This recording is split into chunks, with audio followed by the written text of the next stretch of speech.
Hey guys, and welcome back to the channel for yet another Valheim guide. If this is the first of these you've watched, you can find a bunch of additional Valheim tips and guides on the channel, so be sure to drop this video a like if it's useful to you and subscribe to the channel for more videos just like this one. Valheim is full of awesome weapons and armor, but in this video I'll be covering how to pick up the very best items based on stats alone, what materials you need to craft them, and where you can find those materials. I'll try to make this guide as concise as I can so it's easier to digest. The best weapons and armor in Valheim right now come from the black metal crafting tree. Black metal crafting adds an extra layer to the crafting you'll be used to up until this point, requiring the use of linen thread and additional workbenches. We'll go through all of this shortly, but first you're going to need your key ingredient for almost all of the weapons and armor I'm about to talk about, and that's black metal scraps. These can be obtained in the plains biome, and unlike most of the metal until this point, it's actually pretty simple to get. You won't need to mine or anything like that, you just need to find yourself a fueling camp.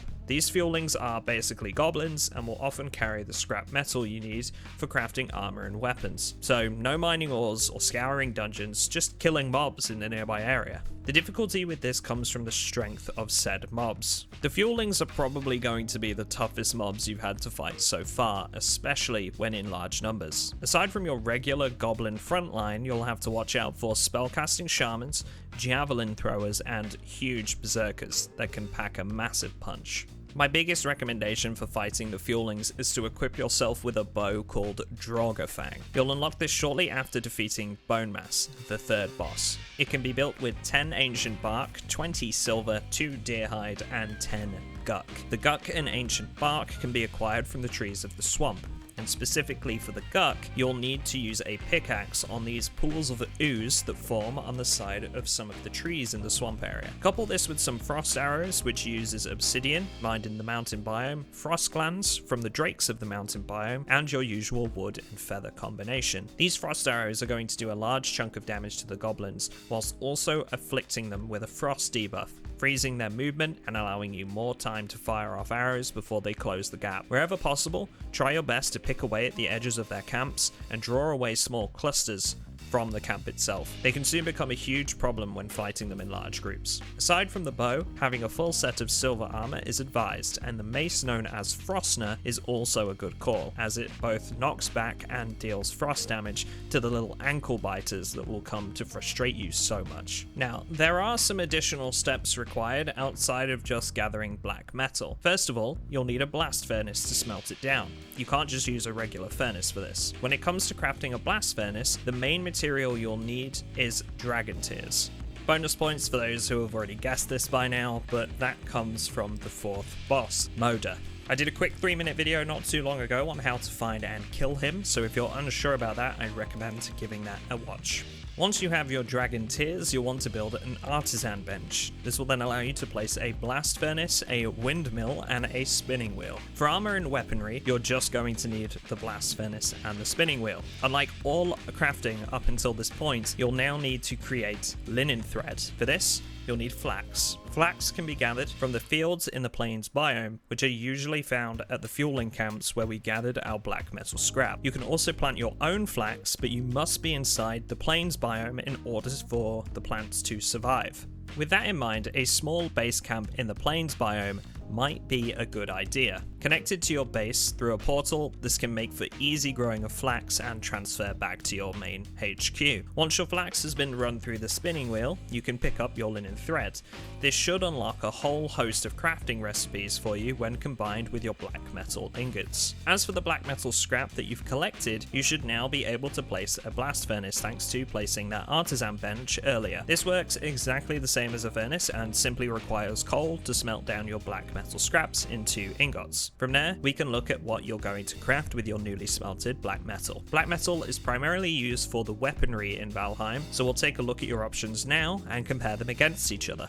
The The weapons you can build are shown on screen now, complete with the supplies required to craft them, but really it's completely up to you which one you decide to craft. Keep in mind that your damage will be modified by your skill level in particular weaponry, so the numbers highlighted in yellow on your game will be different to mine. So we've got a whole range here. A dagger is of course going to be your fastest option, but also the lowest damage per hit. The Atgear is going to be your slowest weapon in contrast, but will do the most damage per hit. Personally, I'm a huge fan of maces in Valheim. They pack a decent chunk of damage and provide a significant knockback as well, which often allows you to continue hitting enemies without being interrupted by their attacks. You'll notice that some of these items actually take iron instead of black metal, so you might have to do a couple of runs to the swamps for more iron scraps. Next, we take a look at the armor available, which interestingly uses exclusively iron ingots, so you're really just using black metal for weaponry. The resource that's going to take some gathering here is the linen thread that was created from flax. This armor set is statistically the best you'll find in Valheim in terms of pure protection. Note that it doesn't provide any resistances or extra bonuses for the set, however, unlike some of the other sets of armor available in the game. There's also the Lox cape, which uses the hide of the buffalo creatures found in the plains, known as lox. Whilst the lox also gives you some food that can be used in the best cooking recipes Valheim has to offer, its pelt isn't all that useful. The cape you craft has exactly the same stats as the wolf cape, even down to durability and weight. This stays the same once upgraded. Lastly, we have the linen cape, which has exactly the same stats as well, but has more durability than the other two options.